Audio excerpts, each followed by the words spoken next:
बिस्मिल्लाहिर्रहमानिर्रहीम। Iqra बिस्मि रब्बिकल्लज़ी खलक़।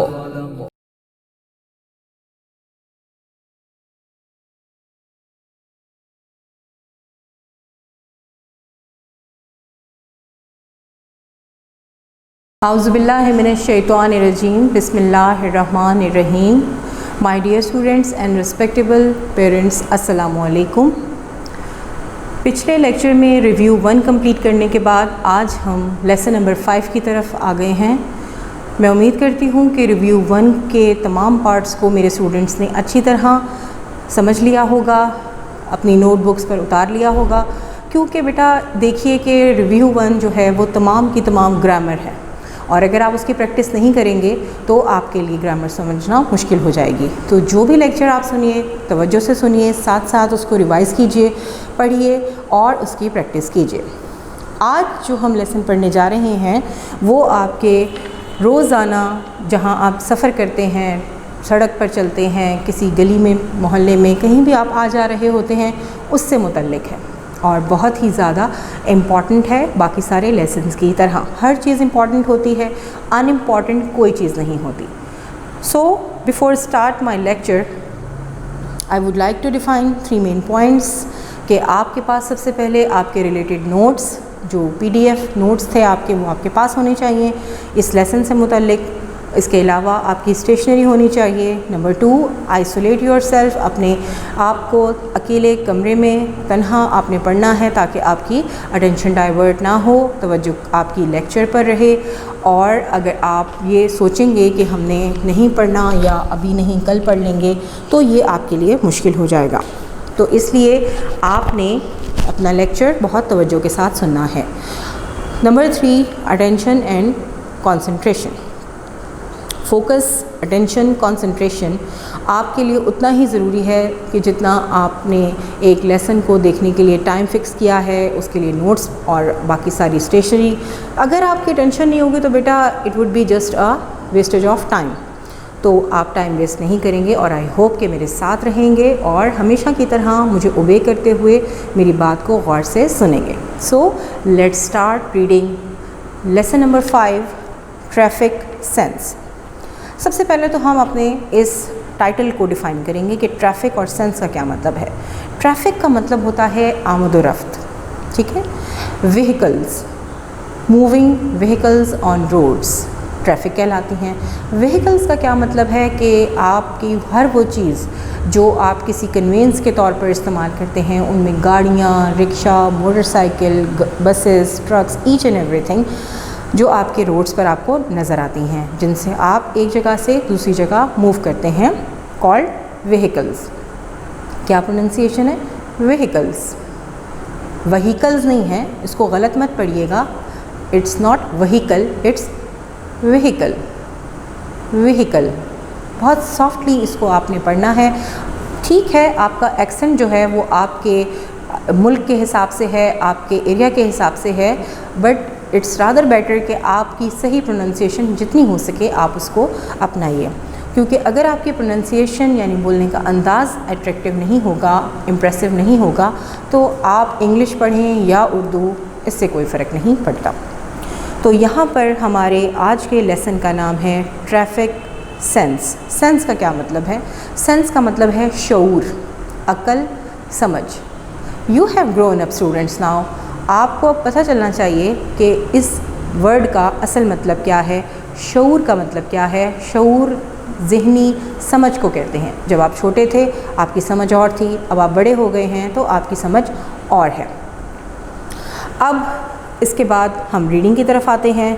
Pre reading में आप सीखेंगे how do you come to school, question mark, आप स्कूल कैसे आते हैं।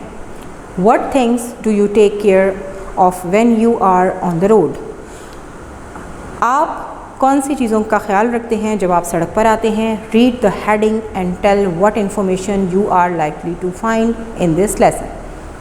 आपने हेडिंग्स के साथ कौन सी मालूमात हासिल की इस लेसन से, वो आपने जहन में रखना है। Now let's start reading. Look at your book page number 53। यहाँ पर आपको राइट साइड पे आपके सर्कल्स के अंदर, कलर्ड सर्कल्स के अंदर नंबरिंग नज़र आ रही है। ये नंबरिंग क्यों है? ये नंबरिंग इसलिए है कि आपको पैराग्राफिंग की इम्पोर्टेंस पता चले। अब पैराग्राफ क्या है? नंबर 1, नंबर 2, नंबर 3 ये पैराग्राफ्स हैं। अब सबसे पहला पैराग्राफ हम पढ़ने जा रहे हैं।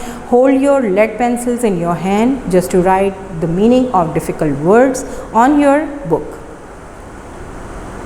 Put your finger on the proper word. In big cities, बड़े शहरों में, comma, hundreds of men, women and children die every year in road accidents. सैकड़ों की तादाद में, कई सौ, हंड्रेड्स कई सौ, और कई सौ को उर्दू में सैकड़ों कहते हैं। आपने हंड्रेड्स, टेंस, यूनिट्स पढ़े हैं ना इंग्लिश में, तो उर्दू में इसको इकाई, दिहाई, सैकड़ा और हज़ार, तो कई सौ जो हैं वो मिलकर सैकड़ों बनते हैं। और सैकड़ों कैसे लिखेंगे? मुझे पता है कि उर्दू जो है वो थोड़ी सी आपको समझने में मुश्किल होती है, तो मैं आपको लिखकर बताती हूँ। सैकड़ों, हंड्रेड्स का मतलब सैकड़ों, कई सौ। इन बिग सिटीज़, बड़े शहरों में, कई सौ। मैन प्लूरल आ गया है, जमा आ गई है मैन की, मैन प्लूरल, आदमी, विमेन औरतें, और बच्चे मर जाते हैं हर साल हादसात में। कौन से हादसात में? सड़क के हादसात में। अब दोबारा से इसका हमने ट्रांसलेशन करना है ताकि आपको मरबूत और एक स्ट्रॉन्ग सेंटेंस बनाने में आसानी हो सके। बड़े शहरों में हर साल कई सौ आदमी, औरतें और बच्चे सड़क हादसात में मर जाते हैं। Accidents are mostly caused by our carelessness. हादसात ज़्यादातर हमारी लापरवाही के बाइस वकूअ पज़ीर होते हैं या होते हैं। हादसात ज़्यादातर हमारी लापरवाही की वजह से होते हैं। Full stop. Someone may walk into the road without looking out. अगर कोई बग़ैर देखे सड़क के दरमियान में आ जाए, चलता हुआ आ जाए, and be hit by a vehicle, और फिर उसको एक ट्रांसपोर्ट की कोई भी चीज़ हो सकती है, गाड़ी, बस, रिक्शा, टैक्सी, उससे चोट लग जाए। Children playing in a busy street. बच्चे एक मसरूफ़ शाहराह पर खेल रहे हों, मसरूफ़ सड़क पर खेल रहे हों। May not be aware of, और वो इस बात से आगाह ना हों, of a fast approaching vehicle, तेज़ रफ्तार चीज़ जो उनकी तरफ आ रही हो उससे। अब यहाँ पर कहने का क्या मकसद है कि हादसात किन वजूहात की बिना पर होते हैं। नंबर 1 कि अगर कोई बग़ैर सोचे समझे सड़क के बीच चलता हुआ आ जाए तो कोई भी चीज़ उसे मार कर जा सकती है। दूसरी लाइन में यहाँ पर राइटर कह रहा है कि वो बच्चे जो ऐसी सड़क पर खेल रहे हों, क्रिकेट खेल रहे हों, फुटबॉल खेल रहे हों या कोई भी गेम खेल रहे हों, यानी वो इतने ज़्यादा महव हो जाते हैं कि उनको नहीं पता चलता कि सामने से कोई रिक्शा, टैक्सी, गाड़ी या कोई बस तेज़ी से उनकी तरफ दौड़ती हुई आ रही है। अप्रोचिंग का मतलब है किसी चीज़ का आपकी तरफ आना, ठीक है, तेज़ी से। फास्ट अप्रोचिंग, तेज़ी से आती हुई गाड़ी से बेखबर होते हैं। There will be fewer roads accident if people on the road have traffic sense. Traffic के हादसात बहुत कम हो जाएं अगर लोग अपने अंदर क्या पैदा कर लें? ट्रैफिक का शऊर पैदा कर लें। अगर लोग ट्रैफिक का शऊर पैदा कर लें तो सड़क के हादसात में बहुत कमी वाक़ हो सकती है। फ्यू, फ्यूअर, फ्यूएस्ट ये डिग्रीज़ हैं, ठीक है। तो फ्यूअर जो है वो कंपैरेटिव डिग्री है फ्यू की, बहुत कम हो जाए। The moment you leave your house, जिस लम्हे आप अपने घर से निकलते हैं, you are at a risk, आप बहुत बड़े ख़तरे से दो चार हो जाते हैं। इट डज़ नॉट मैटर, इससे कोई फ़र्क नहीं पड़ता। वेदर यू वॉक, चाहे आप पैदल चल रहे हैं, और राइड अ बाइसिकल, या आप एक साइकिल पर सवार हैं। राइड का मतलब सवार हैं। इससे कोई फ़र्क नहीं पड़ता कि आप पैदल चल रहे हैं या साइकिल पर सवार हैं, मोटरसाइकिल और ड्राइवर कार, या मोटरसाइकिल पर सवार हैं या कोई गाड़ी चला रहे हैं। यानी जिस वक्त आप अपने घर को छोड़ते हैं, अपने घर से किसी काम के सिलसिले में या किसी और आप स्कूल आने के लिए, हॉस्पिटल जाने के लिए, कोई भी आपकी जॉब है उस पे जाने के लिए आप घर से निकल आते हैं, तो आप एक बहुत बड़े रिस्क पर होते हैं, ख़तरे से दो चार हो जाते हैं। अल्लाह ताला हम सबको हमेशा के लिए हर तरह के ख़तरात से महफूज रखे, लेकिन reality is reality and fact is fact. तो यहाँ पर वो कह रहे हैं कि अगर आप किसी जगह पर जाने के लिए घर को छोड़ते हैं, निकलते हैं, तो आप बहुत बड़े रिस्क से दो चार हो जाते हैं। चाहे आप पैदल चल रहे हों, साइकिल, मोटरसाइकिल पर सवार हों या फिर कोई गाड़ी चला रहे हों। Full stop. Our actions and those of others, हमारे हरकत व सकनात, हमारी हरकतें, हमारे अंदाज़, एक्शंस अंदाज़, हरकतें, एंड दोज ऑफ अदर्स, और दूसरे लोगों के हरकत व सकनात on the road are responsible of our safety, हमारी हिफाजत की ज़िम्मेदार हैं। बाज़ औक़ात आपने सुना होगा आपकी फ़ैमिली में अगर किसी का खुदा न खास्ता कोई एक्सीडेंट हो जाता है तो ये कहा जाता है कि जी हमारी गलती नहीं थी, किसी और ने तेज़ी से आके कट मारा या तेज़ी से आके टर्न लिया या तेज़ी से साइड की तरफ से गुज़रा, जो कि गलत बात थी, जिसकी वजह से मोटरसाइकिल गिर गई या गाड़ी को कोई डैमेज हुआ। तो बाज़ दफ़ा जो हादसात होते हैं वो आपकी ही गलती से नहीं होते, हो सकता है वो किसी दूसरे की गलती से भी हों। तो माइट बी पॉसिबल कि जो भी आपका नुकसान होता है वो उसकी ज़िम्मेदारी सिर्फ़ आप पर आयद ना हो। तो वो यही बात बताने की कोशिश कर रहा है कि हमारी हरकतें, हमारे अंदाज़ और दूसरों के हरकतें और उनके अंदाज़ ज़िम्मेदार होते हैं हमारी हिफाजत के। You can minimise the risk by following some simple rules. आप, आप यानी सुनने वाले, आप लोग कम कर सकते हैं, मिनिमाइज़ कम से कम कर सकते हैं उस ख़तरे को। किस ख़तरे को? हादसात के ख़तरों को कम कर सकते हैं अगर आप बहुत ही सादा उसूलों को अपनाएं। कोलन्स लग गए हैं।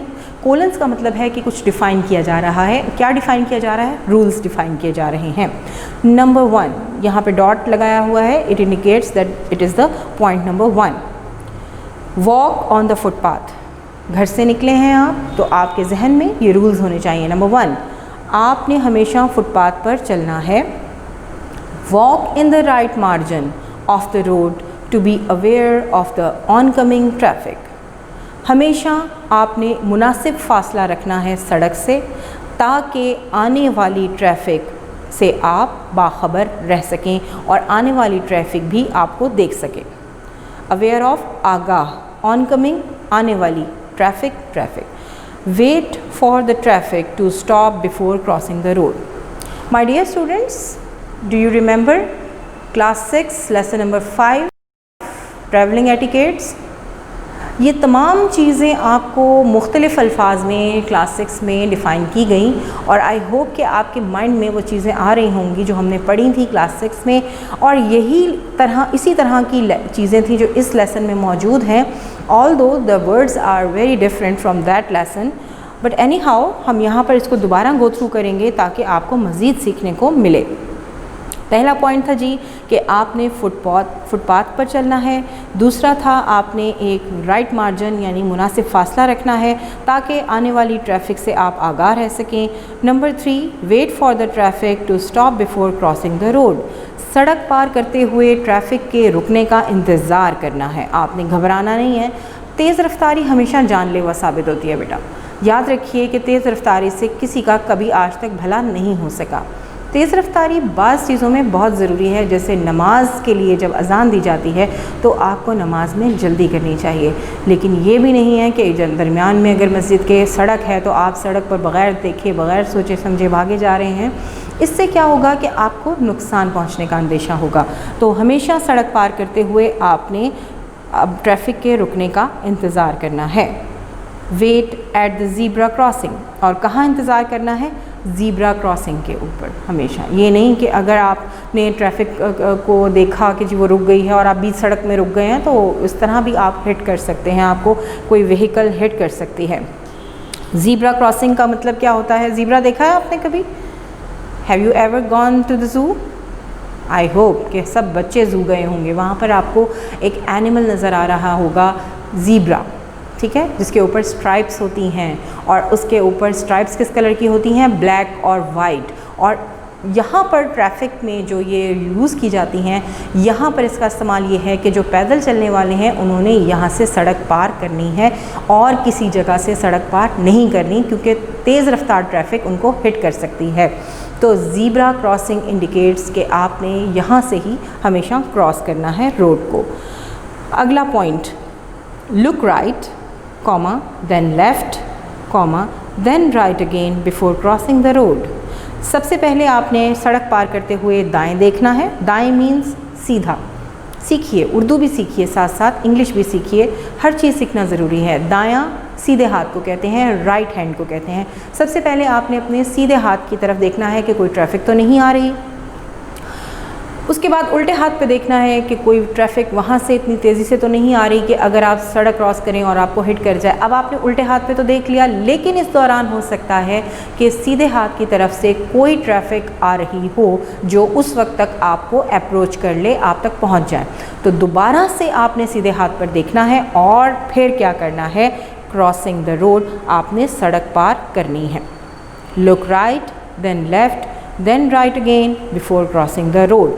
दाएं देखें, बाएं देखें और फिर दाएं देखकर आपने सड़क को पार करना है। Next point, cross only when the road is clear. हमेशा उस वक्त सड़क पार करें जब रोड बिल्कुल साफ़ हो, क्लियर हो। Next point, follow the traffic lights. Traffic lights कौन सी कलर में होती हैं, रेड, येलो और ग्रीन। आप बखूबी आगाह हैं, आपने बचपन में इससे मुतालिक एक पोइम भी पढ़ी है ट्रैफिक लाइट्स की। आई होप आपको वो चीज़ें याद होंगी। तो आपने उन चीज़ों को जहन में रखते हुए ट्रैफिक लाइट्स को बहुत अच्छे तरीके से समझना है कि किस लाइट पे आपने रुक जाना है, किस पे स्टैंड बाय रखना है अपने आप को और किस पे आपको चलने के लिए रेडी हो जाना है।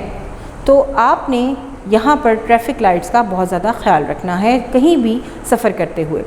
नेक्स्ट पॉइंट है, keep to the left while cycling. आप साइकिल पर सवार हैं तो हमेशा याद रखिए आपने बाएं तरफ, लेफ़्ट का मतलब है बाएं यानी उल्टे हाथ की तरफ आपने चलना है। ये नहीं कि आप मेन रोड पे जा रहे हैं और बिल्कुल बीच में जा रहे हैं और पीछे आपको हॉर्न पे हॉर्न मिल रहे हैं, तो इस तरह नहीं करना। आपने एक मुकम्मल आपके पास मालूमात होनी चाहिए। सिर्फ सवारी रख लेना आपके लिए काफ़ी नहीं है, सवारी रखने का शऊर भी होना चाहिए कि अगर गाड़ी है तो किस तरह ड्राइव करना है, किस लेन में रहना है, पहली लेन में, दूसरी लेन में या तीसरी लेन में, या अगर हम मेन रोड पे जा रहे हैं तो साइकिल पे सवार हैं तो कहाँ रहना है। हाँ बेटा, अगर गली मोहल्लों में आप कोई चीज़ चला रहे हैं, फॉर इंस्टेंस आपके अपने एरिया में जहाँ ट्रैफिक लाइट्स नहीं हैं, तो आप थोड़ा बहुत इसमें रिलैक्सेशन आपको मिल सकती है कि आप साइकिल चला सकते हैं गलियों में और गाड़ियाँ जो हैं वो, लेकिन उसमें भी आपको एक ख़ास स्पीड का ख्याल रखना है, क्योंकि बाज़ औक़ात बग़ैर आप हॉर्न दिए अगर गुज़र रहे हों तो कोई बच्चा या कोई बूढ़ा या कोई इस तरह डिसेबल पर्सन भी सामने से आ सकता है।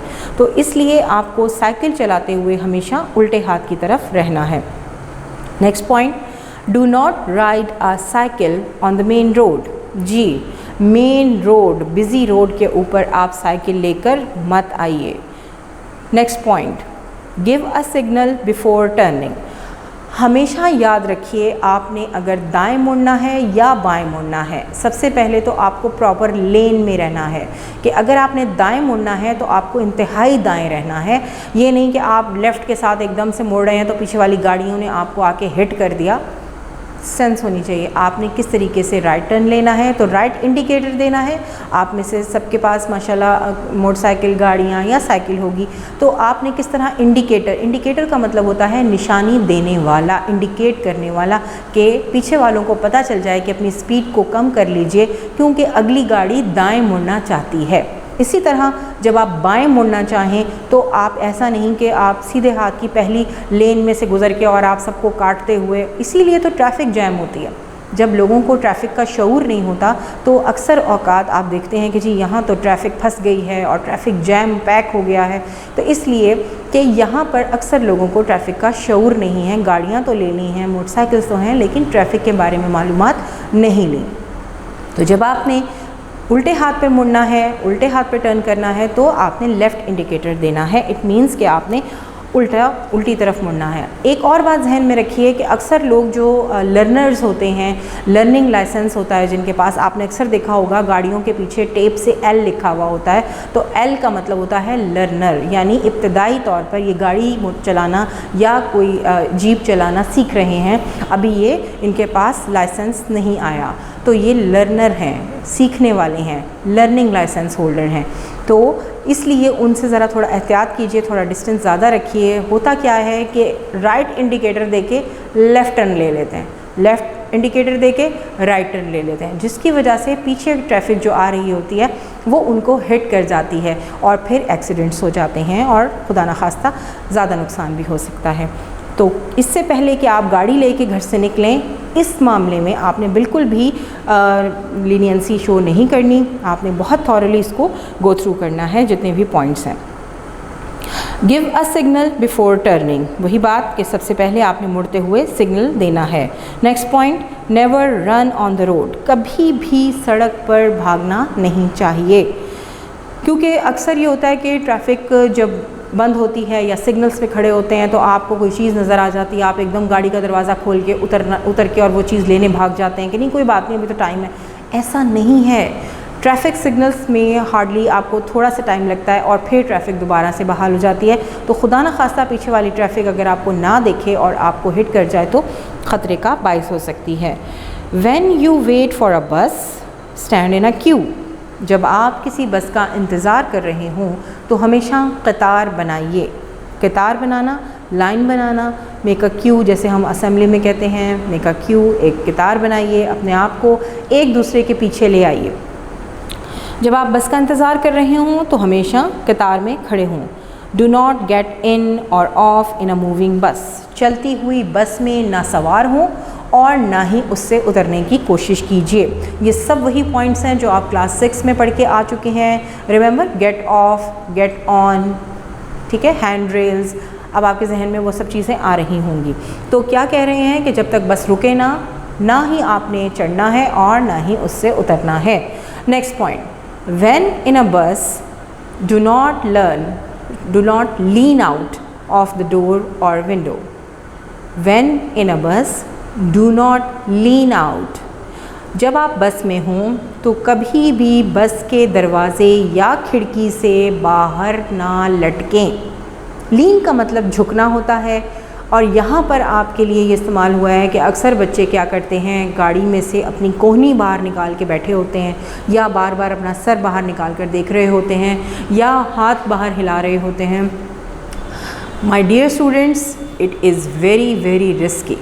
जितने मर्ज़ी आप बड़े हो जाएं और अगर आप ये कह रहे हैं कि कुछ नहीं होता, तो ये गलत है, हो जाता है। और जब हो जाता है तो फिर आपको अंदाज़ा होता है कि कितनी गलत हरकत आपने की थी। तो हमेशा नुकसान गलती के बाइस ही होता है। कभी भी किसी ने प्रिकॉशनरी मेजर्स लिए हों तो उसको कोई नुकसान नहीं पहुंचता। तो कभी भी अपने आप को चलती बस से या रुकी हुई बस जिसमें आप सफ़र कर रहे हैं उसकी खिड़की या दरवाजे से बाहर ना झुकें।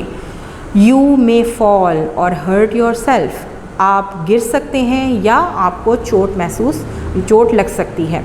अब चोट कैसे लग सकती है कि जो आपकी बस रुकी हुई है और आप सर बाहर निकाल कर देख रहे हैं तो सिर्फ आपकी बस रुकी हुई है, आपकी व्हीकल रुकी हुई है, बाकी सारी व्हीकल्स, बाकी सारी ट्रांसपोर्ट चल रही है।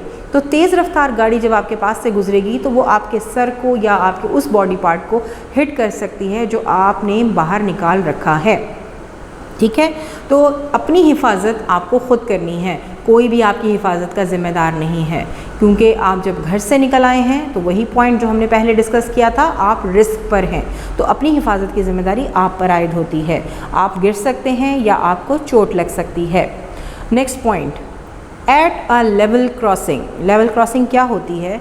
लेवल क्रॉसिंग ट्रेन के गुज़रने की एक ऐसी जगह होती है जो सड़क के बिल्कुल लेवल होती है, जहाँ से ट्रैफिक भी गुज़र रही होती है, लोग भी आ जा रहे होते हैं, यानी ऐसा चौराहा जिसमें से ट्रैफिक के साथ साथ ट्रेन की पटरी गुज़र रही हो और इर्द गिर्द दो फाटक से आपको नज़र आते हैं, दो दरवाज़े नज़र आते हैं, क्योंकि जब ट्रेन ने गुज़रना होता है तो दोनों दरवाज़ों को बंद कर दिया जाता है ताकि मूविंग ट्रैफिक जो है, चलती हुई ट्रैफिक रुक जाए और जब तक ट्रेन गुज़र ना जाए वहाँ से ना गुज़रे। अब होता क्या है कि अक्सर जगहों पर, अक्सर फाटक पर, लेवल क्रॉसिंग्स पर जो गेट होते हैं उनको ख़राब कर दिया जाता है, उखाड़ दिया जाता है और लोग जल्दबाजी में वहाँ से कि जी ट्रेन तो अभी बहुत दूर है, यहाँ से हम गुज़र जाते हैं। और आपने अक्सर सुना भी होगा, ख़बरों में भी और अखबार में भी पढ़ा होगा कि इसी वजह से कई स्कूल वैन्स, मोटरसाइकिल्स, गाड़ियाँ और साइकिलें तबाही का शिकार हुई कि वहाँ से वो तेज़ी में गुज़र रहे थे और उनका जो व्हीकल था वो फंस गया उस ट्रेन की पटरी के अंदर और वो उसको निकालने की कोशिश में भूल गए कि ट्रेन जो है वो उन तक पहुँच चुकी है और इस तरह वो हादसे का शिकार हो गए। तो लेवल क्रॉसिंग जहाँ आपको नज़र आए वहाँ पर आप रुक जाएं, क्योंकि 5 से 7 मिनट अगर आप रुक जाएंगे तो वो ज़्यादा बेहतर है बनिस्बत इस चीज़ के कि खुदा न खास्ता आप अपनी जान से हाथ धो बैठें। तेज़ रफ्तारी हमेशा याद रखिए ख़तरा जान होती है, तो आपके लिए बेहतर है कि आप पुरसुकून अंदाज में और बिल्कुल आराम से जल्दबाजी किए बग़ैर रेलवे क्रॉसिंग या लेवल क्रॉसिंग पर से गुज़र जाएं। Never try to cross the railway track when the gate is closed. जब गेट बंद कर दिया जाए कि अब ऐलान है इस बात का कि ट्रेन आने वाली है, तो बेशक आपको ट्रेन नज़र ना आ रही हो, उसकी आवाज़ ना आ रही हो, लेकिन जब ये सिग्नल दे दिया जाए कि ट्रैक के ऊपर का लगा दरवाज़ा बंद कर दिया गया है, तो आपने अब वहाँ से गुज़रने की कोशिश नहीं करनी। अगर आप वहाँ से गुज़रेंगे तो आप नुकसान उठाएंगे और नुकसान की ज़िम्मेदारी आप पर ही आयद होगी। Many big cities have traffic lights. बड़े बड़े शहरों में ट्रैफिक लाइट्स मौजूद होती हैं। Always obey the traffic lights for road safety. सड़क पर हिफाजत के लिए हमेशा ट्रैफिक लाइट्स का ख्याल रखिए, उनको ओबे कीजिए, उनकी पाबंदी कीजिए। If there is red light, अगर लाइट सुर्ख हो, you must stop, आपको रुक जाना चाहिए। When the light turns yellow, जब ये लाइट पीले रंग में तब्दील हो जाए यानी पीला रंग शो करने लगे, you must get ready without moving your bicycle और vehicle.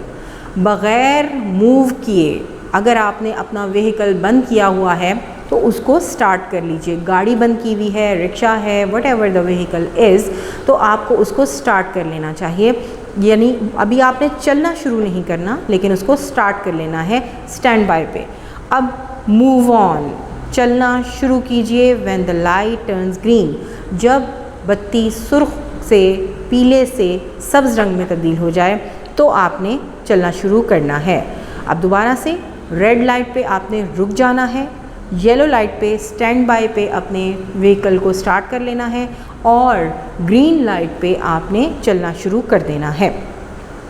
Violation of these rules में कॉज सीरियस एक्सीडेंट्स। वायलेशन खिलाफ वर्जी, यानी आप रेड लाइट है और आपको कहा गया है कि आप रुक जाएं, आप देख रहे हैं कि इधर उधर कोई ट्रैफिक वार्डन नहीं खड़ा हुआ, चलो कोई बात नहीं, छोड़ो कौन इंतज़ार करे, आओ इशारा तोड़ के चलते हैं। अब आपने तो इशारा तोड़ लिया, लेकिन जो डिस्टेंस आपका नेक्स्ट सिग्नल तक बनना था आप उससे जल्दी रास्ते में पहुंच गए, तो वहाँ से जो ट्रैफिक आ रही है वो आपको हिट कर सकती है और आगे जाके नुकसान का बाइस बन सकती है।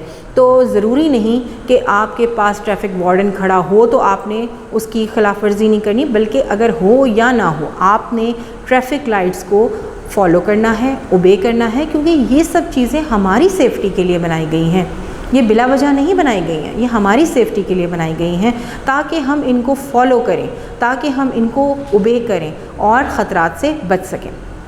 वायलेशन खिलाफ वर्जी, इन उसूलों की खिलाफ वर्जी में कॉज वजह बन सकती है सीरियस एक्सीडेंट्स, ख़तरनाक हादसात की। आपका पैराग्राफ नंबर 4 आ गया है, लास्ट पैराग्राफ है। Many more traffic rules and road signs are there for you to develop a traffic sense. इसके अलावा भी कई और उसूल और ट्रैफिक के साइंस मौजूद हैं आपकी हिफाजत के लिए, ताकि आपके अंदर ट्रैफिक का शऊर पैदा हो सके। Many more, और भी कई ट्रैफिक रूल्स, ट्रैफिक के उसूल एंड रोड साइंस और सड़क पर लगे साइंस मौजूद हैं। आर देयर का मतलब मौजूद हैं किसके लिए? फॉर यू, आपके लिए। टू डेवलप, ताकि आपके अंदर पैदा हो सके आर ट्रैफिक सेंस, ट्रैफिक का शऊर। Some of them are given below, इनमें से कुछ नीचे दिए गए हैं। Read and understand the message they give, पढ़िए और समझिए कि ये ट्रैफिक के इशारे आपको क्या पैगाम दे रहे हैं। रिमेंबर क्लास 6 आपको यहाँ पे जैसे साइंस दिए गए हैं वहाँ पे क्लास 6 में भी आपको साइंस दिए गए थे। आई होप कि जिन बच्चों ने व्हीकल्स यूज़ की हैं वो इन ट्रैफिक रूल्स को भी ओबे कर रहे होंगे। सबसे पहले एक ट्रायंगल है, उसमें आप देख सकते हैं बुक पेज नंबर 55 में माय डियर स्टूडेंट्स साइकिल बनी हुई है ट्रायंगल के अंदर। तो क्या इसका मैसेज है? Path for cyclists, path for cyclist यानी साइकिल वालों के लिए जगह। क्लास 6 में जो पढ़ा बिल्कुल उसी तरह का साइन यहाँ भी आपको मौजूद नज़र आ रहा है। दो लोग चलते हुए दिखाई दे रहे हैं। पेडेस्ट्रियन पाथ, पेडेस्ट्रियन पैदल चलने वालों को कहते हैं, पाथ जगह को कहते हैं यानी पैदल चलने वालों की जगह। Zebra crossing, look at the picture, here a boy is standing on stripes, these are called zebra crossing. ये वो ज़ीब्रा क्रॉसिंग जिसकी मैं बात कर रही थी। और यहाँ पर देखिए, यहाँ पर लाइनें बनी हुई हैं और वो उसके ऊपर खड़ा हुआ है और यहाँ से सड़क पार कर रहा है। This is called zebra crossing. Two way traffic यानी दो तरफा ट्रैफिक आ भी रही है और जा भी रही है। गिव वे यानी रास्ता दीजिए, खाली साइन है, इसमें कोई इंडिकेशन नहीं है। अगर आपको इस तरह का कोई ट्रैफिक साइन कहीं नज़र आए तो इसका मतलब है रास्ता दीजिए। यहाँ पर एक हाथ नज़र आ रहा है और वो रुकने का इशारा कर रहा है, मीन्स रुक जाइए, आगे मत जाइए। यहाँ पर एक साइकिल है और उसके ऊपर क्रॉस लगाया गया है, it means no entry of cyclists, यहाँ पर साइकिल सवार नहीं आ सकते। एक बच्चा है और उसके ऊपर क्रॉस लगा हुआ है, एक मूविंग पर्सन है, यहाँ पर क्रॉस लगा हुआ है, इसका मतलब है नो पेडेस्ट्रियंस, पैदल चलने वालों की यहाँ पर इजाज़त नहीं है। नेक्स्ट में आपको P के ऊपर क्रॉस लगा नज़र आएगा, इट मीन्स नो पार्किंग, यहाँ पर आप अपनी व्हीकल खड़े नहीं कर सकते, पार्क नहीं कर सकते। जी, एक साइन है जो एरो का निशान दे रहा है दाएं तरफ यानी टर्न राइट, सीधे हाथ पर मुड़ जाइए। इससे अगले साइन में आपको एक एरो जो सीधे हाथ पर भी नज़र आ रहा है और सीधा नज़र आ रहा है सामने जाता हुआ, तो इसका मतलब है गो स्ट्रेट या टर्न राइट। दो ऑप्शंस हैं आपके पास, आप सीधे हाथ पर भी मुड़ सकते हैं या अगर आप सीधे जाना चाहें तो सीधा रास्ता भी मौजूद है। टर्न लेफ़्ट, उल्टे हाथ पर मुड़ जाइए। इसी तरह नीचे एक साइन में सीधे हाथ पर भी उल्टे हाथ पर भी मुड़ सकते हैं और सीधा भी जा सकते हैं। गो स्ट्रेट टर्न लेफ़्ट, सीधे चले जाइए या उल्टे हाथ पर मुड़ जाइए। राउंड अबाउट यानी कि यहाँ पर गोल चक्कर मौजूद है। और फिर यू टर्न का मतलब जहाँ से आप चले हैं वापस आने के लिए आपको एक टर्न दिया गया है ताकि आप दोबारा से अपनी बेस पर पहुँच जाएं। It is called U turn. So ये आपका लेसन नंबर 5 था और यहाँ पर आपने लेसन नंबर 5 में जो रीडिंग की उसकी ट्रांसलेशन भी की, आपने समझा कि हमारे लिए ट्रैफिक सेंस कितना इम्पॉर्टेंट है। तो अब आपने इसका बुक वर्क करना है। अपनी इस रीडिंग को अच्छी तरह पढ़िए और बार बार याद करिए ताकि जो मुश्किल अल्फाज हैं वो आपके लिए आसान हो जाएं। और अब हम इसका बुक वर्क स्टार्ट करेंगे। माय डियर स्टूडेंट्स, अभी आपने लेसन नंबर 5 की रीडिंग विद उर्दू ट्रांसलेशन पढ़ी। ट्रैफिक सेंस आपको अच्छी तरह समझ आ गया होगा। इसकी आपने मुश्किल अल्फाज के मायने भी साथ साथ लिखते गए हैं आप।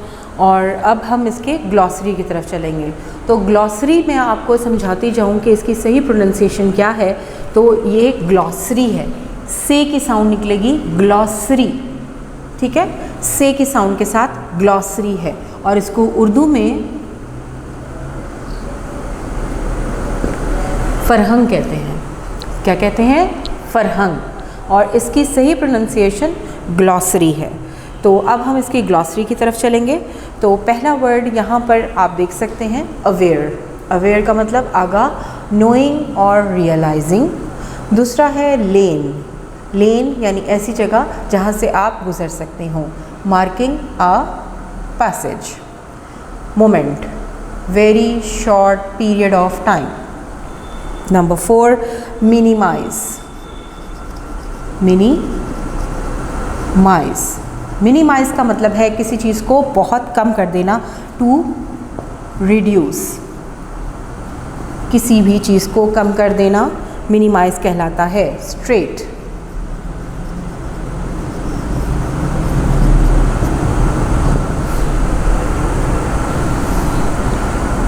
not curved,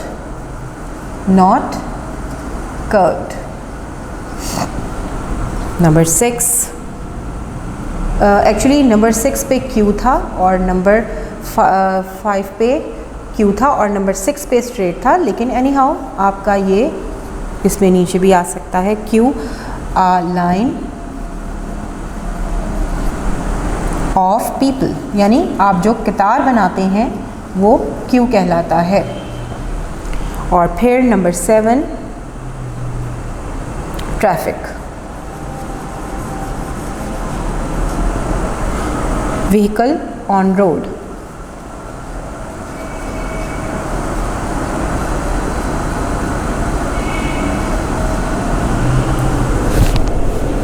जी, तो व्हीकल ऑन रोड यहाँ पर ट्रैफिक का मतलब है।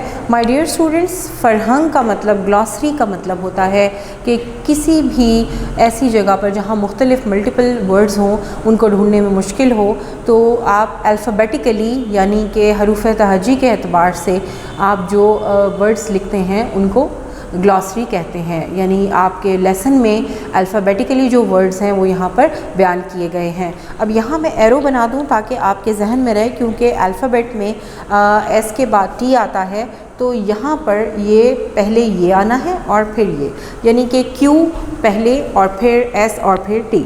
तो अल्फ़ाबेटिकली जहाँ पर आपको वर्ड्स मीनिंग बताए जाएँ तो वो ग्लॉसरी कहलाता है। And the correct pronunciation of this word is glossary, से की साउंड निकलेगी, ग्लॉसरी।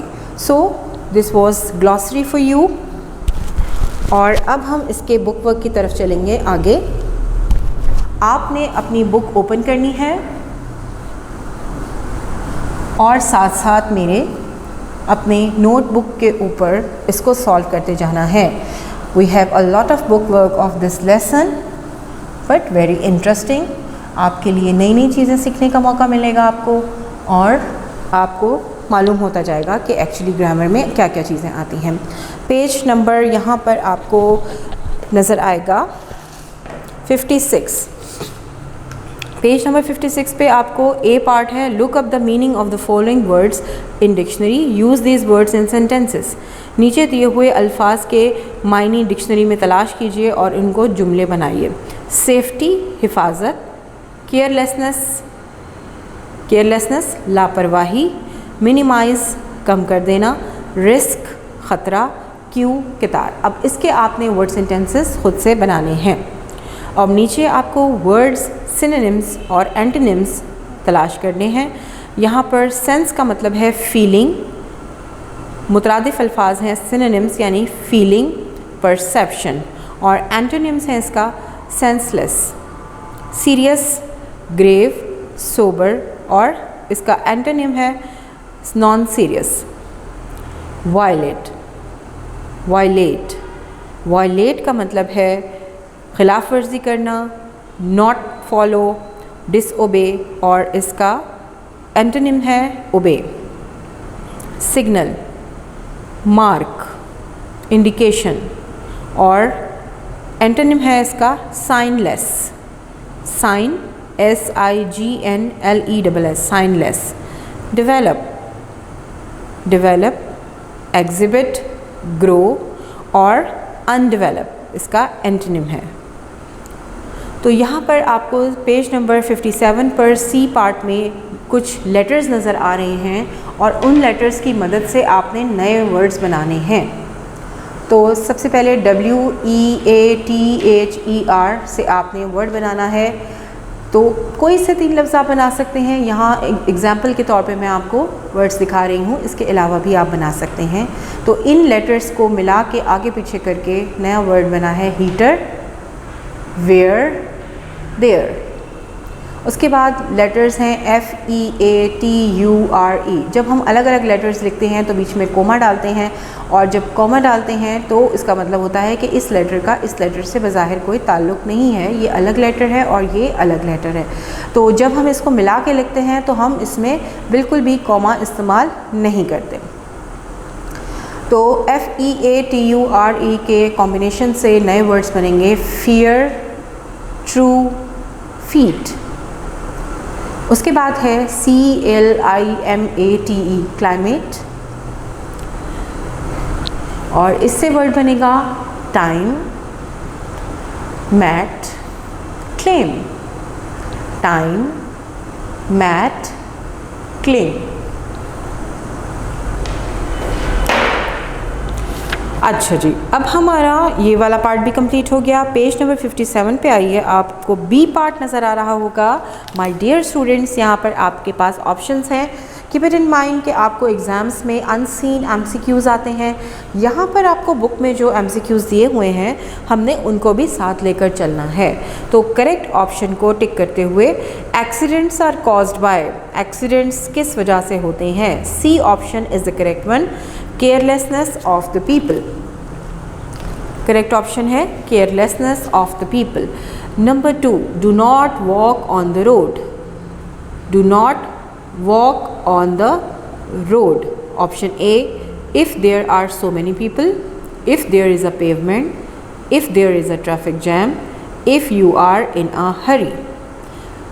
यानी सी पार्ट जो है, सी ऑप्शन जो है वो बिल्कुल ठीक है।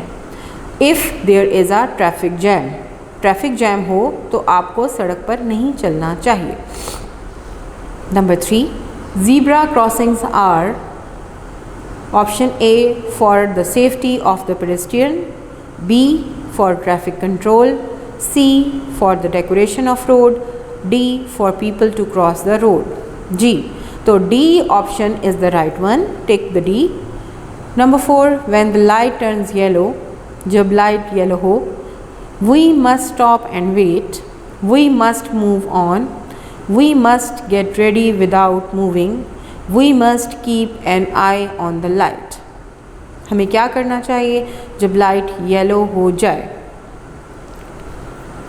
Option C is the correct one, we must get ready without moving. ठीक है। Number 5, the number of accidents can be decreased. बहुत ज़्यादा तादाद में एक्सीडेंट्स को कम किया जा सकता है। ए, if the people have traffic sense, B, if the people are more careful, C, if the people do not walk into the road, D, if the people walk only on pavement। A option is the right one, if the people have traffic sense। तो हम traffic के हादसात को कम कर सकते हैं। यहाँ पर आपको एक साइन नज़र आ रहा है, उसमें 2 बच्चे हैं। Is the road sign of, ये किस चीज़ का साइन है? जहाँ पर 2 बच्चे चल रहे हैं। Path for the cyclist, no. Pedestrian path, yes. B option is the correct one. Now my dear students, here we are going to learn about adjective. So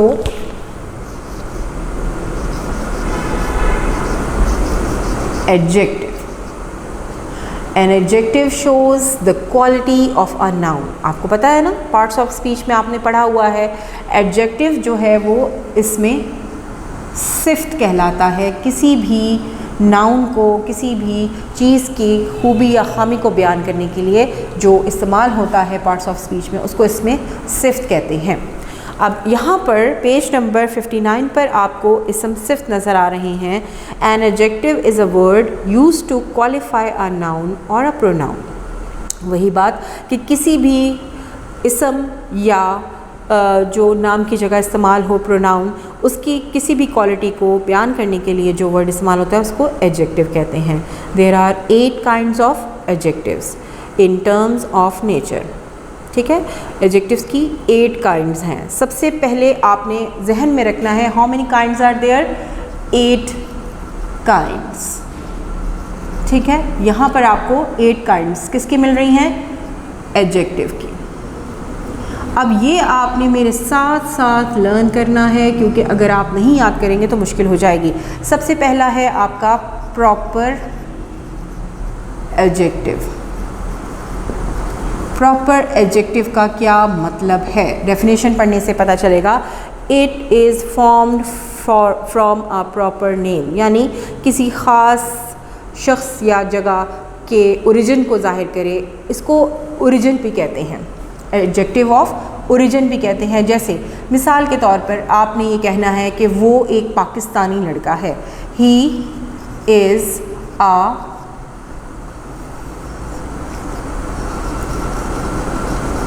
Pakistani, he is a Pakistani boy या he is Pakistani, दोनों तरह ठीक है।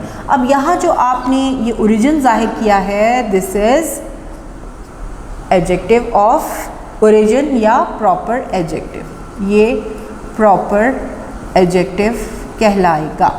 ठीक है, ये proper adjective है पाकिस्तानी, यानी उसने उसकी बिलोंगिंग जाहिर की, उसका ओरिजिन जाहिर किया। तो ये नंबर 1 प्रॉपर एडजेक्टिव, जहन में रखते जाइएगा। दूसरा है हमारा adjective of quality. Adjective of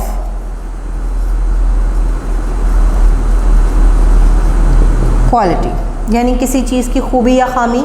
जैसे आप बचपन से पढ़ते आ रहे हैं कि एडजेक्टिव में आपको किसी चीज़ की खूबी या खामी के बारे में बताया जाता है, तो कैफियती इसमें सिफ्त, यानी किसी चीज़ की कैफियत को बयान कर रहा है कि वो अच्छा है, बुरा है, काला है, गोरा है, अमीर है, गरीब है, अक्लमंद है, व्हाटएवर। तो यहाँ पर एग्जांपल्स देखें और इसके डेफिनेशन देखेंगे। इट डिनोट्स मीन बयान करता है, द क्वालिटी, वीकनेस और स्टेट ऑफ अ पर्सन और अ थिंग। किसी भी चीज़ या शख्स की क्वालिटी को, उसकी कमज़ोरी को या उसकी कैफियत को ज़ाहिर करता है। मिसाल देखिए, good, bad, large, wise, rich, poor, foolish, cold, warm etcetera. मिसाल है, कायद आज़म वॉज अ वाइज मैन, कायद आज़म एक अक्लमंद शख्सियत थे। She is an honest women, वो एक ईमानदार औरत है। तो अब यहाँ पर ईमानदारी और वाइज होना उसकी क्वालिटी है, तो ये कौन सा एडजेक्टिव कहलाएगा? Adjective of quality. पहला कौन सा था? Proper adjective. दूसरा है हमारा एडजेक्टिव ऑफ क्वालिटी। तीसरा है एडजेक्टिव ऑफ क्वांटिटी। अब जैसे कि नाम से जाहिर है कि क्वांटिटी का मतलब क्या होता है? मिकदार।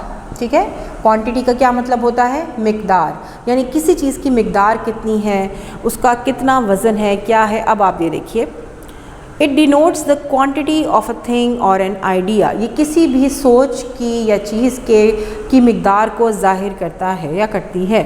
For example, much, some, little, huge, all, any, full, half, whole, no, enough etcetera. अब मिसाल देखिए, he has lost all his wealth, you have no sense. अब यहाँ पर ऑल और नो जो हैं वो कौन से एडजेक्टिव को जाहिर करते हैं? क्वांटिटी के। तो सबसे पहला एडजेक्टिव क्या था? Proper adjective. Number 2 adjective of quality. Number 3 adjective of quantity. अब नंबर 4 पे आ गया हमारा कौन सा adjective? Numeral adjective. Numeral adjective. अब न्यूमरल एडजेक्टिव क्या होता है? It denotes the number of person और थिंग, यानी तादाद, 1 है, 2 है, 3 है, 4 है, पहला, दूसरा, तीसरा। तो इस तरह तादाद को या नंबरिंग को जब जाहिर करे तो उसको न्यूमरल एडजेक्टिव कहते हैं। अब यहाँ पर it denotes the number of person और things. Example 1, 2, 3, first, second, third, all, any, some, many, each, several, every, certain, etc. इसकी मिसाल है, some dreams are like reality. some, अब हमें नहीं मालूम कि क्या मिकदार है, बट some का मतलब है कि कुछ। तो यहाँ पर फरा won the second prize। अब some और सेकंड जो है यहाँ पर न्यूमरल एडजेक्टिव्स कहलाते हैं। तो number 1 proper adjective, number 2 adjective of quality, number 3 adjective of quantity, number 4 numeral adjective. ठीक है।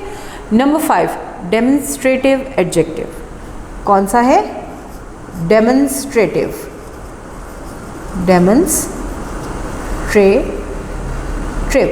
Demonstrative adjective. ये नाम आपने जहन में रखने हैं और आपने अच्छी तरह इसको गो थ्रू करना है, पढ़ना है, ताकि आपको समझ में आ जाए। तो माय डियर स्टूडेंट्स, हम चल रहे हैं डेमोन्स्ट्रेटिव एडजेक्टिव की तरफ, और मिसाल से पहले डेफिनेशन, और उससे पहले हम इसको इशारी यानी इशारा देते हुए कि वो चीज़ें, वो डेस्क, वो कॉपीज़, वो ब्लैक बोर्ड, वो एयर कंडीशनर और व्हाटएवर, यानी इशारा दिया। तो इशारी इसमें सिफ्त को हम डेमोन्स्ट्रेटिव एडजेक्टिव कहते हैं। It points out which person और थिंग इज़ मेंट। वो ये बता रहा है कि ये किस चीज़ या शख्स के मुतालिक बात की जा रही है। For example this, that, these, those, such etcetera. यानी ये सब इशारे करने के लिए इस्तेमाल होते हैं कि ऐसी चीज़, वो चीज़ें, ये या वो, तो इशारे के तौर पर इस्तेमाल होता है। This girl is younger than Salman. I hate such things. तो यहाँ पर दिस और सच जो है वो डेमोन्स्ट्रेटिव एडजेक्टिव है। आपने जहन में रखते जाना है। ये जितनी भी एग्जाम्पल्स आपको पेज नंबर 60 पर नज़र आ रही हैं, पेज नंबर 59 पर नज़र आई थी, तो examples are most important for you to understand really what are these adjective about. तो number 1 proper adjective, number 2 adjective of quality, number 3 adjective of quantity, number 4 numeral adjective, number 5 demonstrative adjective. और number 6 distributive adjective. Number 6 distributive adjective. It denotes a person और a thing separately. ये अलहदा तौर पर किसी शख्स या चीज़ को बयान करता है। डिस्ट्रीब्यूटिव एडजेक्टिव मिसाल है ईच, एवरी, ईदर, नीदर। इसका सही प्रोनाउंसिएशन नाइदर नहीं है, आइदर नहीं है, नीदर, ईदर, एवरी।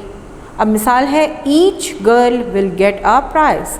हर लड़की को इनाम मिलेगा। Every dog has his day. हर एक को अपना नतीजा भुगतना पड़ेगा। ये एक ईडियम है। ठीक है। तो यहाँ पर हमारे पास 6 हमने एडजेक्टिव को पढ़ लिया है, और यहाँ पर डिस्ट्रीब्यूटिव एडजेक्टिव और डेमोन्स्ट्रेटिव एडजेक्टिव भी हो गया है। और डेमोन्स्ट्रेटिव एडजेक्टिव अभी हमने पढ़ा, और उसके बाद नंबर 6 पे डिस्ट्रीब्यूटिव एडजेक्टिव है। ये जहन में रखते जाइए बेटा, ये ना हो कि आप भूल जाएं। तो डिस्ट्रीब्यूटिव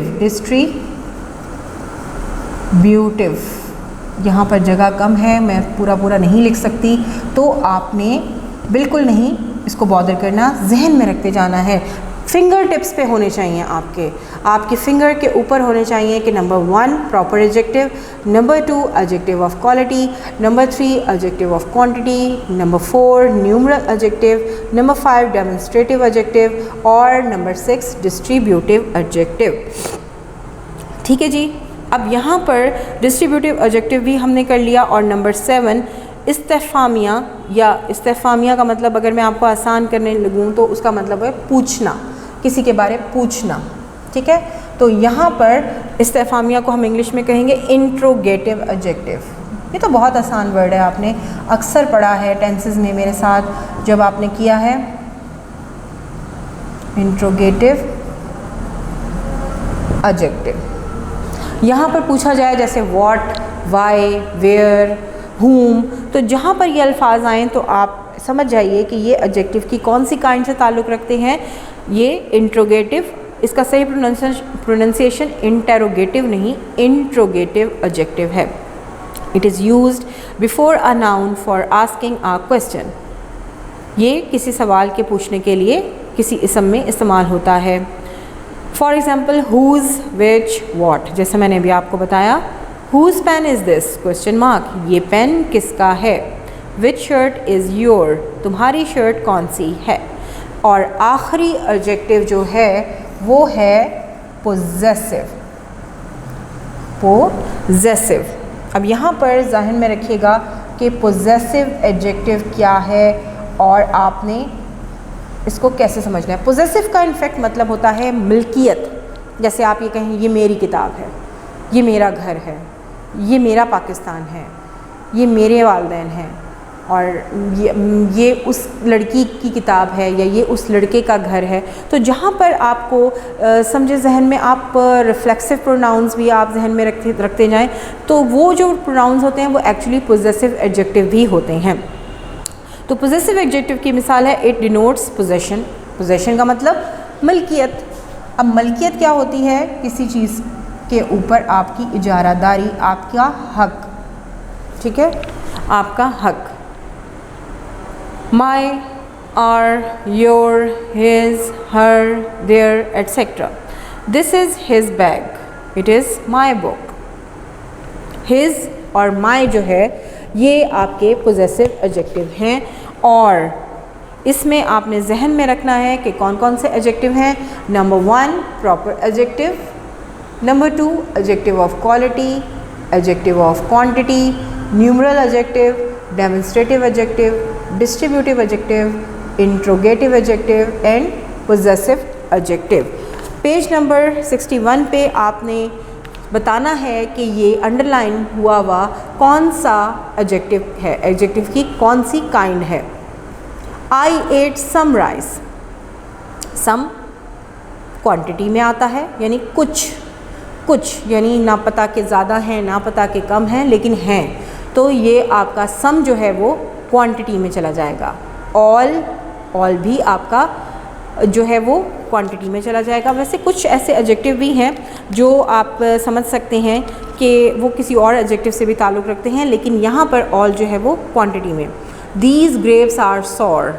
अब यहाँ पर दीज जो है वो क्वालिटी में आ जाता है, और सॉर भी एक्चुअली खट्टा होना, मीठा होना, ये भी एडजेक्टिव की ही काइंड है। तो आपने अच्छे तरीके से ये सारे एडजेक्टिव देखने हैं और उनके साथ साथ ये भी लिखते जाना है कि ये किस काइंड से ताल्लुक़ रखता है। तो दीज जो है वो यहाँ पर आपको नज़र आ रहा है, और दीज आपने कहाँ पढ़ा था ये भी आपके जहन में होना चाहिए। जी बिल्कुल, ये डेमोन्स्ट्रेटिव एडजेक्टिव है। दीज डेमोन्स्ट्रेटिव है और सॉर जो है वो क्वालिटी है। 2 एडजेक्टिव्स हैं इसमें। Lahore is a large city. Large quality है, और यहाँ पर क्वालिटी में भी आ सकता है, क्वांटिटी में भी आ सकता है, दोनों बेहतर रहेंगे। विच वे शैल वी गो।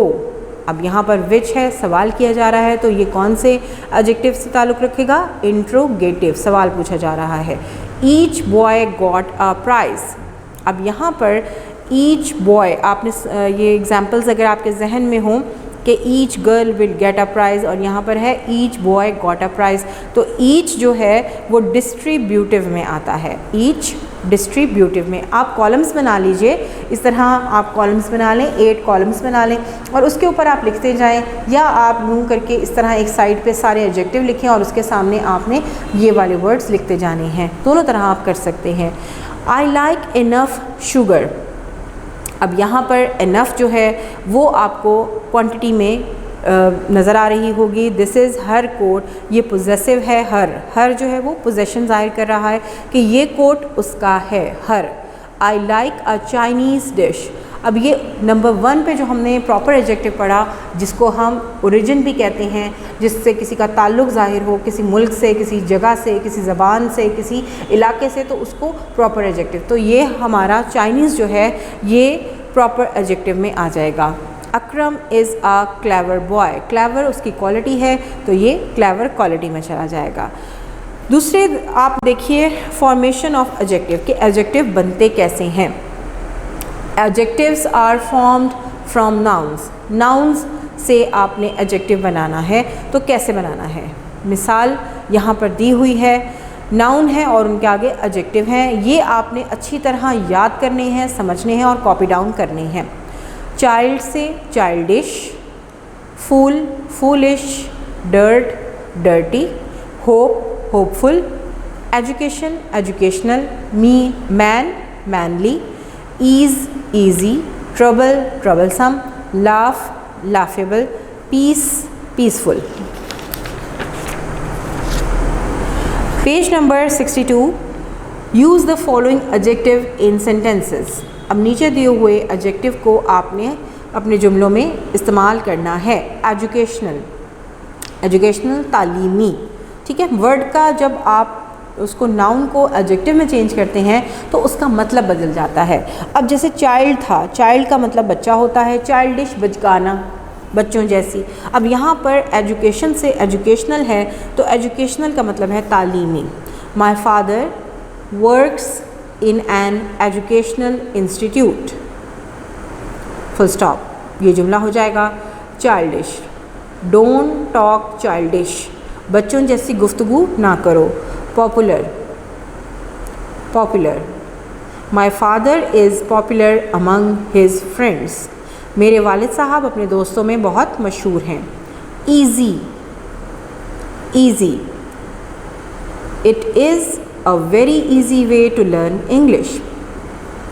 फूलिश, बेवकूफ़, बेवकूफ़, फूलिश, बेवकूफ़। ही एक्ट्स लाइक फूलिश, वो बेवकूफ़ों की तरह हरकतें करता है। ग्लोरियस, शानदार, ग्लोरियस, शानदार। Minar Pakistan is very glorious monument, Minar Pakistan एक बहुत ही शानदार तारीख़ी इमारत है। मॉन्यूमेंट तारीख़ी इमारत को कहते हैं। बिल्डिंग किसी भी इमारत को कह सकते हैं, बैंक की बिल्डिंग हो सकती है, स्कूल बिल्डिंग हो सकती है और किसी भी तरह के ऑफिस की। तो मॉन्यूमेंट का मतलब होता है तारीख़ी इमारतें। तो यहाँ पर आपका ये एडजेक्टिव के सेंटेंसेस भी हो गए। उसके बाद आ गया आपका pronunciation. A syllable is a word और a word segment that is pronounced as a single sound. Some words have one syllable, जैसे एक दफ़ा में बोले जाने वाले air, fish, walk. Some have two syllables. Question, जैसे question. Water, boycott. Some have three syllables. Continue, negative, excellent. अब आपने बताना है कि नीचे दिए हुए जो वर्ड्स हैं उनमें कितने सिलेबल्स हैं। डिक्शनरी खोल सकते हैं, वहाँ पर आपको इसकी सही प्रोनाउंसिएशन मिल सकती है। वन सिलेबल यानी एक दफ़ा में बोले जाने वाले वर्ड्स को आपने वन सिलेबल कॉलम में लिखना है। दो दफ़ा में बोले जाने वाले वर्ड्स को आपने दो दफ़ा वाले सिलेबल्स यानी टू सिलेबल्स में लिखना है। और तीन दफ़ा तोड़ के बोले जाने वाले अल्फाज को आपने थ्री सिलेबल्स में लिखना है। लेट्स सी, स्कूल आपने एक दफ़ा बोला तो ये वन सिलेबल में चला जाएगा। बाइसिकल, बाइसिकल, ये दो हैं तो टू सिलेबल में चले गए। represent, represent, how many syllables are there in this word? Very good, there are three syllables. Doctor, two syllables. Medicine, three syllable. Replica, replica, replica, three syllables. Rough, one syllable. Oral, two syllable. Patient, two syllable. Important, three syllable. Desert, two syllable. Understand, three syllable. Designate, three syllable. Chalk, one syllable. Comprehend, three syllable. तो ये आपके syllables हो गए और इसके बाद आपका ये बुक वर्क और इसके तमाम चीज़ें कंप्लीट हो गई। आपके क्वेश्चन आंसर्स आपके पास मौजूद हैं, आपके वर्ड्स मीनिंग आपके पास मौजूद हैं। पोर्टेबल डॉक्यूमेंट फॉर्मेट की सूरत में एक फ़ाइल बनाकर व्हाट्सएप की गई थी आपको। तो आई होप कि आपने उसको अच्छे तरीके से याद किया होगा। और बेटा हमेशा याद रखिए कि सीखने का अमल कभी नहीं रुकता, तो आपने हमेशा सीखते रहना है और सीखते ही रहना है। अब आई आपकी बारी कि आपने अपना टंग ट्विस्टर कैसे करना है, अपने आप को बोलने के लिए कैसे तैयार करना है, इंग्लिश कैसे बोलनी है।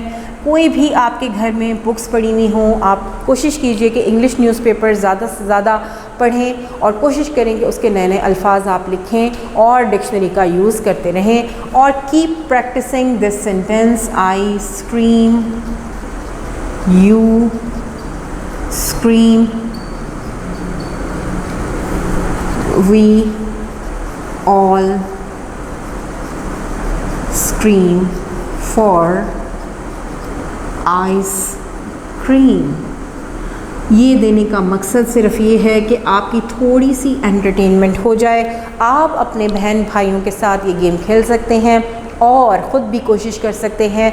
बिफ़ोर स्टैंडिंग आप एक मिरर के सामने आप खड़े हो सकते हैं और इसके अलावा आप ख़ुद भी अपनी वॉइस रिकॉर्ड के ज़रिए कि मैं कितना अच्छा बोल सकता हूँ, कितनी देर बोल सकता हूँ और कॉन्टीन्यूस आप फ्लुएंटली कितना बोल सकते हैं। So keep practising this tongue twister which is I scream, you scream, we all scream for ice cream. Try to speak it speedily. तेज़ी से बोलने की कोशिश कीजिए। आई होप कि आपको लेसन अच्छे तरीके से समझ आ गया होगा।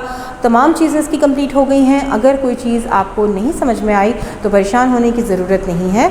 आप उसको नोट अप कीजिए, नोट डाउन कीजिए और उसके बाद आप स्कूल के गिवन नंबर्स पर रब्ता कर सकते हैं। नहीं तो आप उसको डिक्शनरी में एक्सप्लोर कीजिए या आप उसको अपने बड़े बहन भाई से भी समझ सकते हैं। लेकिन आपके लिए तमाम पॉइंट्स पर गौर करते हुए इस लेक्चर को सुनना बहुत ज़रूरी है। अपनी दुआ में याद रखिएगा। टिल द नेक्स्ट लेक्चर, अल्लाह हाफ़िज़।